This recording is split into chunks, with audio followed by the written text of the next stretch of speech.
আসসালামু আলাইকুম। আপনারা কেমন আছেন? আশা করি ভালো আছেন। তো চলে আসলাম আমি আপনাদের বোন তোয়া ব্লগিং চ্যানেল থেকে। তো অনেক দিন পরে চলে আসলাম। মন টন ভালো নেই, শরীরটা ভালো নেই, টেনশন পেরেশান অনেক কিছু নিয়ে জীবনটা কাটাচ্ছি আর চলতেছি। তো এত কিছুর মাঝেও আর ইচ্ছা করে না পেজ এবং ইউটিউব চালায়, তারপরেও ধরে থাকতেছি। যা হয় কি হয় দেখা যাক। মানুষ 2-3 মাসে নাকি লাখ লাখ টাকা ইনকাম করে ইউটিউব পেজ থেকে, ইউটিউব চ্যানেল থেকে, পেজ থেকে। কিন্তু আমার প্রায় 1.5 বছরের কাছাকাছি হয়ে যাচ্ছে আমার পেজের এবং ইউটিউব চ্যানেলের কোনো কিছুই দেখতেছি না। তো সেগুলো নিয়েও অনেকটা ভালো লাগতেছে না যে এগুলো চালাবো কি চালাবো না, অনেক চিন্তার মধ্যে আছি। তারপরেও অনেক চিন্তা নিয়ে আমি বেঁচে আছি, অসুস্থতা। তো কি আর করবো, তারপরেও ধরে থাকতেছি, দেখা যাক কি হয়। তো চলে আসলাম আজকে খুব ছোট্ট একটা ভিডিও নিয়ে। তো মুরগির চামড়া, গেলা, কলিজা, গলার হাড় এগুলো দিয়ে আলু দিয়ে ঝোল করব।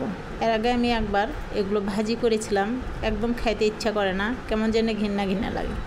তো একদিন একটা ভাবি গল্প করলো এইভাবে রান্না করেন, তো সেই জন্য আমি আজকে আবার শুরু করলাম যে এইভাবে রান্না করে দেখব যে কেমন লাগে। তো একদিন আমি করে দেখছি, আসলেই ভালো লাগে। তো আজকে আবার ঠিক সেইভাবে রান্না করা শুরু করছি, যে আপনাদের সাথে শেয়ার করব।